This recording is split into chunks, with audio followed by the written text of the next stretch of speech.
had a feeling it was just a matter of time, and here it is.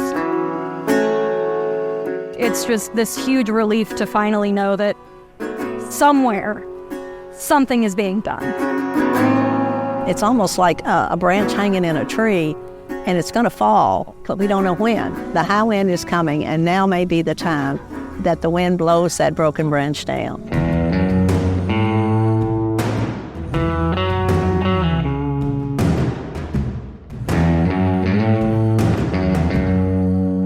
I'm Shay McAlister, and this is Bardstown. It's been a few years since we first released the Bardstown podcast.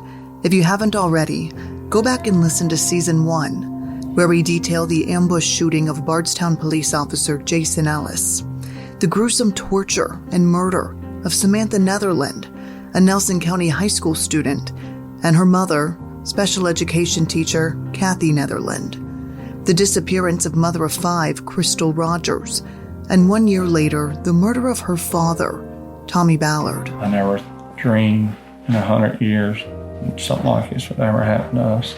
Yeah, it makes you have a different perspective on life, that's for sure. Wheels don't fail me now. Let's get out of here somehow. The last time we talked, all 5 cases were unsolved, but a lot has changed. Multiple people are now in custody, facing charges, including murder.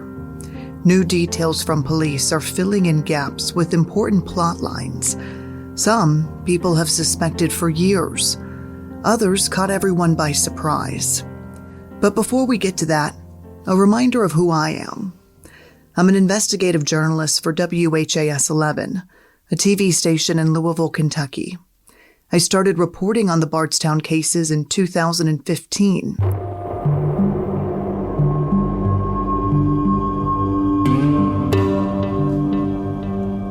Crystal Rogers was reported missing the very same month I moved to Kentucky, just starting my career in journalism. Crystal was 35 years old and had 5 young children when she was last seen alive on 4th of July weekend. Her boyfriend, Brooks Houck, says they spent the evening at his family farm and then went home and went to bed.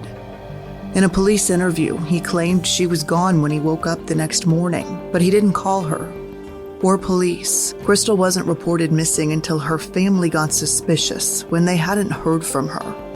Her mom, Sherry Ballard, ran into Brooks at a gas station. Here's how he described that interaction with police. And then Sherry came up there to my window.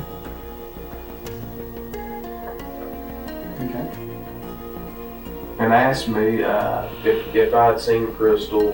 And when you told her, what, I haven't seen her, don't know where she is, and she just said okay and asked me. No, she thought that the wisest thing for us to do was, she said she was going to go to the police station. Sherry did go to the police and report her daughter missing. Brooks didn't go with her. 2 days later, the family found her car on the side of the Bluegrass Parkway with a flat tire. Her keys, phone, and purse were left inside. But I wouldn't meet the family for several months.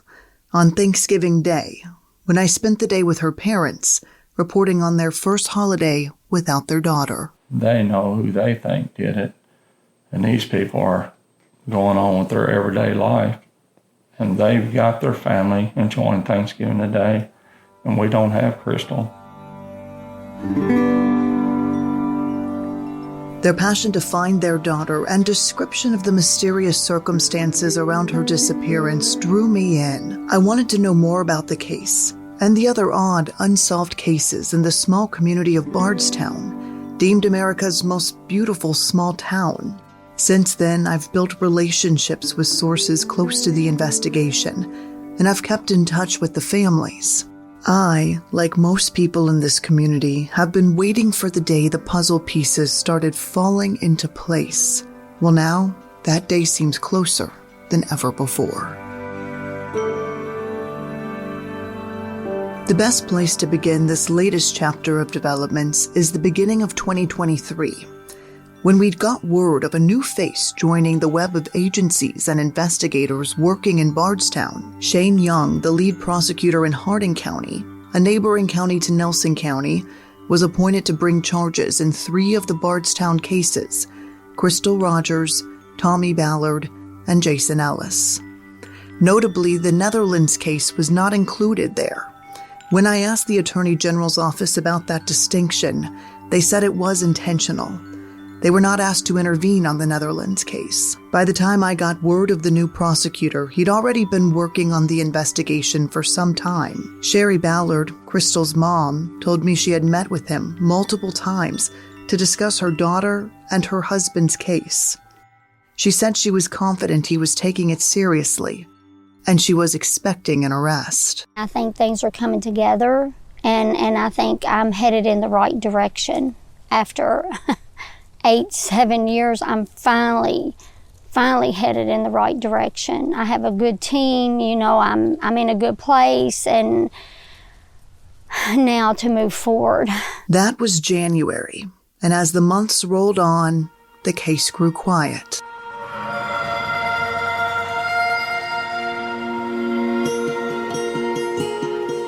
Very quiet.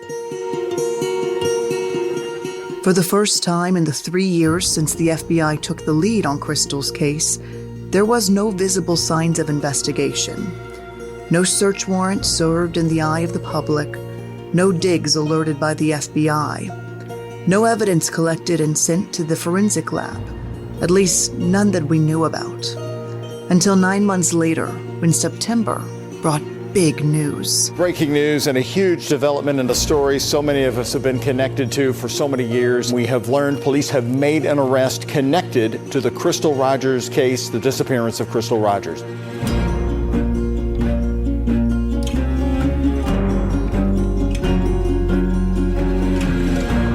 As it turns out, the new prosecutor, Shane Young, was changing things up on us, no longer allowing the investigation to unfold in front of the public eye.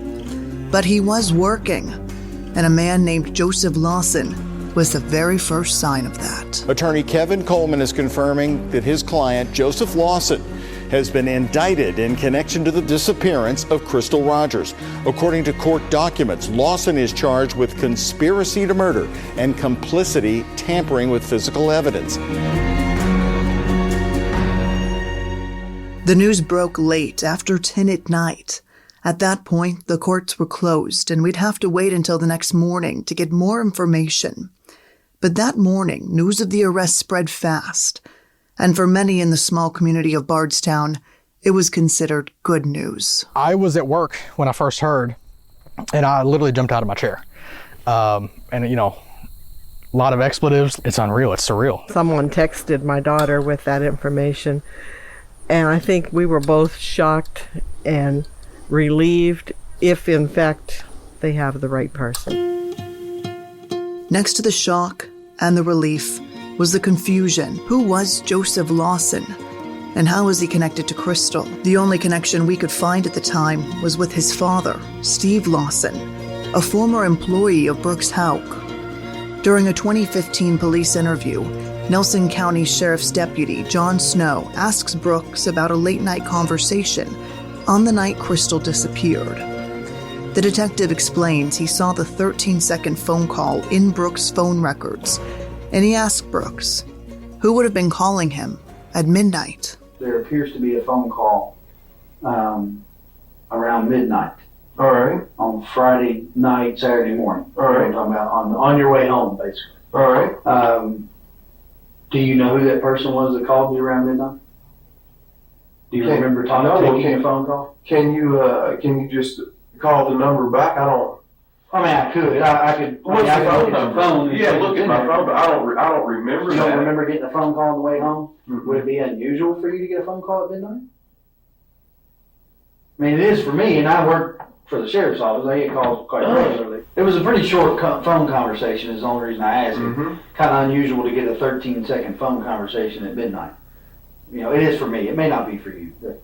All right. Brooks tells the detective he doesn't remember the conversation, and they move on. And then Detective Snow brings it up again. I want to get your phone and look that phone number. All right. So just You just want to put the number in, right? or check contacts or however you do it to see who it is. Yeah. Oh, Steve Lawson. Okay. Who is Steve Lawson? He's somebody that works for me. Brooks finds the number in his phone and clicks on the speaker, ready to share the conversation with the police detective. It rings just a few times. And then Steve Lawson picks up the phone. Hey, Steve. Hey, I can't hear you real good. I'm gonna ask you to speak up a little bit, okay? Okay, sir. Hey, I was wanting to know. Hey, I've got some things going on next week. I'm gonna need your help with me. Are you already booked up, or can you help me? All right. Well, I can write them all down and get them there for you. But I was actually talking about doing some more work with your little skid steer and so forth. Mine's still broke down. Get with me tomorrow. I'm coming. I know you have a hard time hearing me because it's where I'm located at. All right. So just get in touch with me tomorrow and we'll see what we can do. Brooks begins the conversation asking Steve Lawson about work.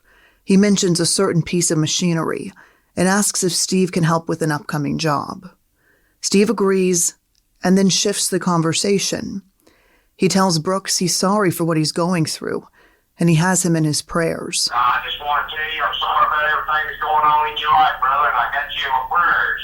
I said it is a very difficult and trying time, but I appreciate you saying that. But hey, I need your help while I got you on the phone here. Do you remember the other night you called me really, really late, and I forgot what you asked me. Can you?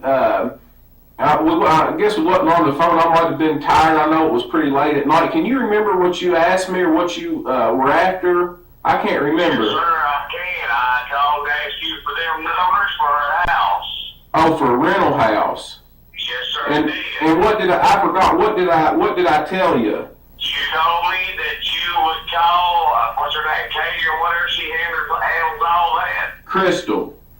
Okay, I apologize. Yeah.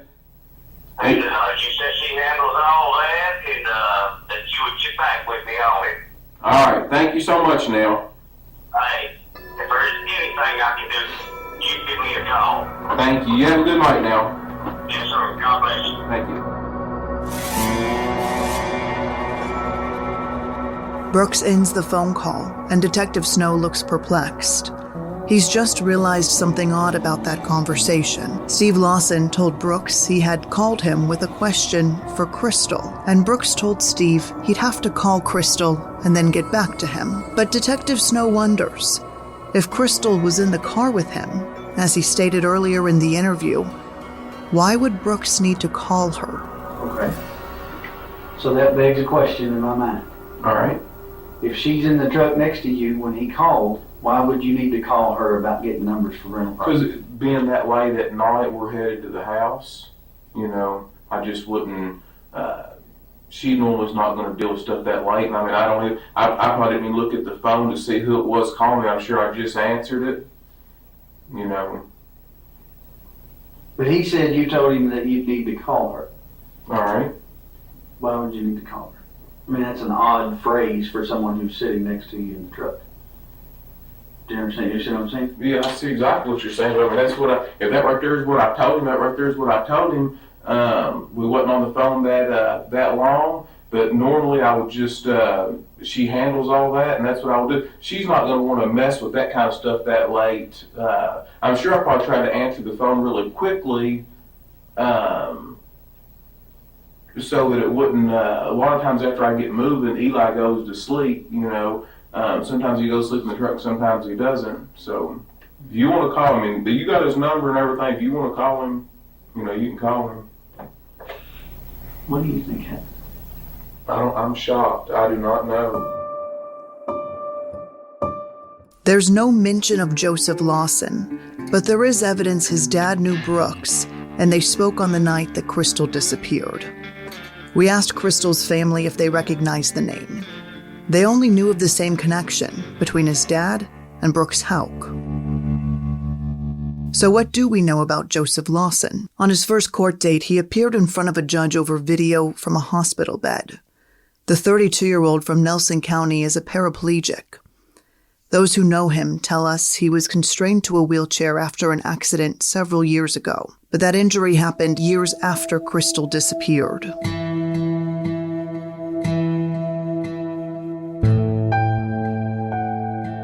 His possible involvement in the case was spelled out in an indictment presented to a grand jury. According to the indictment, Lawson's charges stem from an incident on the weekend Crystal Rogers was reported missing, just days before her keys, phone, and purse were found inside her car on the side of the Bluegrass Parkway. Lawson's accused of destroying, mutilating, concealing, or removing physical evidence and aiding in the commission of planning a crime that intentionally caused the death of another person. That person is Crystal Rogers. But her family isn't the only one paying attention. Another family, waiting for answers in a different Bardstown murder mystery, was watching the developments closely, hoping answers in Crystal's case meant answers in their case, too. It's been a while since you guys have sat down to do an interview. Why did today feel like an okay time? It's time. Like, we have kind of taken a hiatus to regroup from the ones that we've done before. And because of the light of all the information that's come out, I definitely think it's time to talk about him more and almost reintroduce him back to the public because it has been 10 years. That's Lacey Ellis Young, the youngest sister of Jason Ellis. And so it's been 10 years with no answers. It's been 10 years with no arrest made for his case either. So I definitely think it's time to start speaking up and almost demanding the answers that I think we deserve. She sits next to her mother and older sister inside a cozy living room in Cincinnati. Jason was born and raised in Cincinnati, and much of his family still lives there today. We live with it every day. I always use the line, it's not a story, it's our lives. And it's reminders of him that we see every day, reminders in our own children that we see a little bit of Jason in every single day. So it's an everyday thing that we live through. It's easier to talk about it over time, but when things happen, it's like that Band-Aid gets ripped off and then that wound is completely fresh like it happened yesterday. And I think too, because we live in the same town that we all grew up in still, like we haven't strayed from that, even though he lived in Bardstown, most of his life was here in Cincinnati. That's his other sister, Kelly Eastman. And so you see people who knew him, that grew up together. We see places where he played baseball, restaurants that he liked. So for us, it's just a daily reminder of what isn't around us. And then too, all of the life changes that have happened with our own families, kids graduating, kids going, it's just, we still live through every life moment. So every day is a day to remember him. I keep in touch with Jason's family, much like I keep in touch with Crystal's family. When they hear news of a development in Bardstown, they usually call me and ask if I've heard anything about Jason's case. They call me because they say communications with investigators hasn't been consistent, not since the very beginning, 10 years ago, when Jason was killed. That's probably been the most disappointing part for us because we don't hear anything. Outside, maybe the first couple of months after Jason was killed, it's kind of been radio silence. And we know that it's overwhelming and that they have a lot of information, but even just touching base with us once in a while, just to reassure us that they're working it, that he's not forgotten, would go a long way. So for us, it's been hard just because we haven't heard from KSP. We haven't heard from the FBI. Well, we're in a different situation. They're in Kentucky, we're in Ohio. Right. So we're not easy access like maybe Crystal's mom. That's Pam Deerwester, Jason's mom. She doesn't talk as much as her daughters, but she nods along with their frustrations. So, but the phone works. Yeah. Right. But I will say though, whenever we do see the investigators, they're very, very loving and reassuring to us. So you're not getting the communication as often as you like? But you feel good about it when you do hear. Yeah, because I feel like in some ways no communication means they're just working hard. And no communication can mean that maybe they have something and they can't share it. And so I would rather them be focused on solving these cases than necessarily worrying about communicating what they know with us, because we know that there's things that people know that they can't share.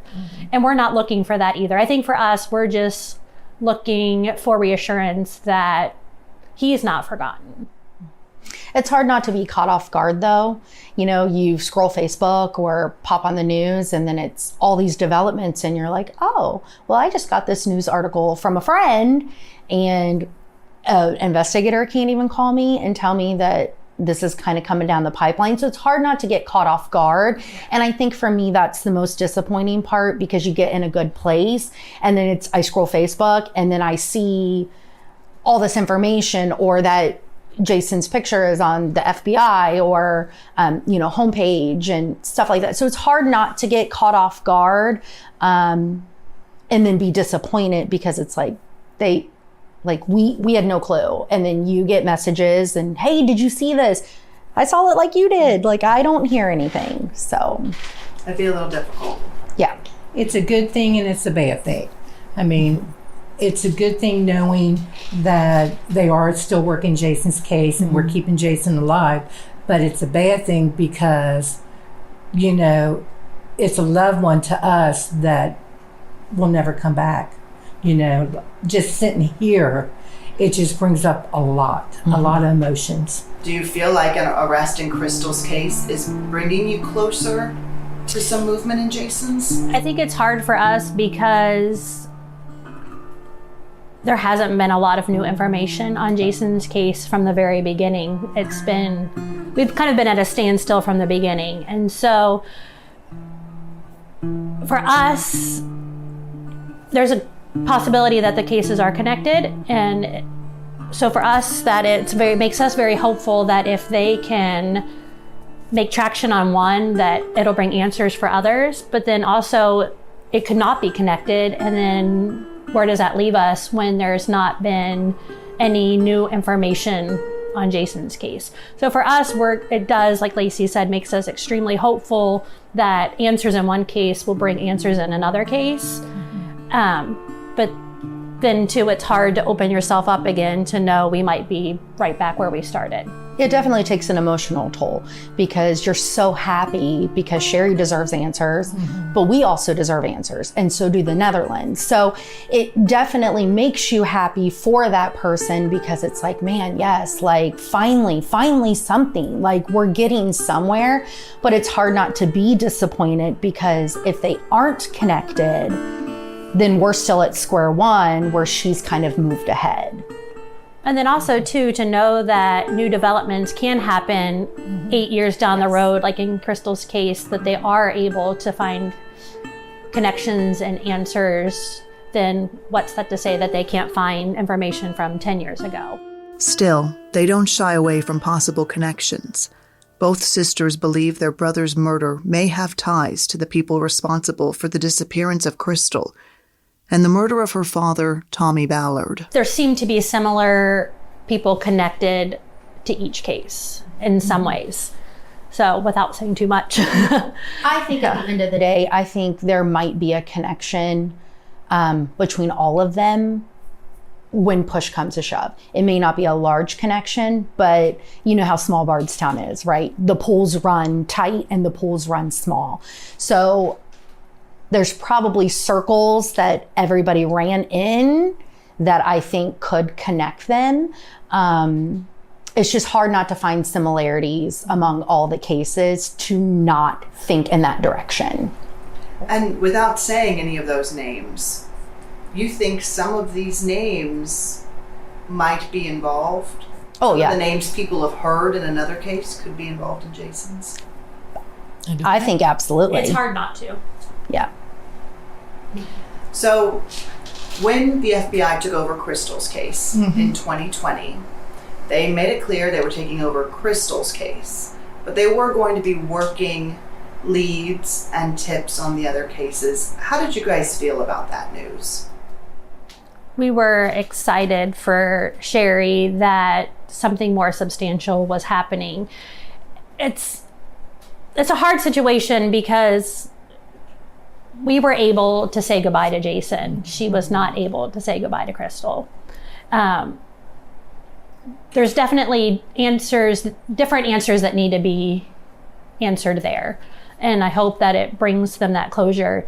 So for them to have a little bit more firepower behind them, that was exciting. And we knew that any light being brought onto one case would shine light on others. How could you not? So yes, we know the FBI isn't up fully on Jason's case, but I think there's more going on behind the scenes than we even know. So you were able to really take it and say, this is a win. It wasn't disappointment. No, it's all for everybody. No, not at all. Not at all. It was all good. And this is moving us forward too. Yeah. They believe answers in one case could lead to answers in another. They're hopeful investigators are working Jason's case every day. Still, there is some frustration and doubt. What police officer's case is still open in the United States? He's probably about maybe top 10. Like, they usually get solved pretty quick, which leads us to believe that it makes me think that they don't want it solved. They're burying stuff under the rug, and there's too much that's going to come out. Yeah. And that's what makes me nervous. Is it important to you that it's solved? That those things are revealed? Is that an important part of the healing process? Absolutely. I think it's the only way we can actually close that chapter. I think until, I always say it's an open book, and until you actually can put a stamp on that and say, look, Jason, we got justice for you. It's been served. Everybody who was a part of anything is done. We can't close that book. We can't ever truly move on and fully heal and deal with all aspects of grief until we can close this chapter. Well, and even Bardstown needs it. Yeah. You know, it's, that's what they're known for, is these 5 unsolved murders. Mm-hmm. It's a wonderful town. Which is sad because there are so many good people in that town that the reputation doesn't fit. So they need to be healed too. Yeah. You know, that town needs to be healed. Mm-hmm. Do you guys ever go to Bardstown for any reason? We were just there not too long ago. Yeah? What's it like when you visit? Loving. They're very open arms with us and very loving with us. I definitely think there's also an eerie feel. It is. Yeah. That's what I was going to say. Because there's a lot of new people we don't know. It's weird. Yeah. And you feel it's odd. You feel the tension. Dark cloud. Yeah. And the tension. You definitely, you come in and it's just weird. Like, it's just awkward. It's awkward being there because of who we are. And because we don't live there. And I think that's maybe why we might feel it a bit more, because we come in as essentially outsiders. And then you just feel, as quickly as I'm there, unfortunately, is as quickly as I want to exit. There are a good core group of families and law enforcement that we know have our back and know that they will continue to fight for Jason. So that's reassuring. But yeah, there is definitely, you can just feel something in the air that doesn't seem right. Something doesn't seem right. Their final thoughts before we said our goodbyes that day. And their sentiments match a common theme in Bardstown, not only with visitors, but also with locals. Every time I visit Bardstown, someone tells me they're ready for the cozy town to return to its prior reputation. I want to see Bardstown back to kind of being what I knew it growing up, which was a safe and really pretty place to grow up. This is just the beginning. The information's going to trickle out, and we're going to try to put it together like a big puzzle. And with another arrest on the horizon, they could be one step closer to piecing together that big picture.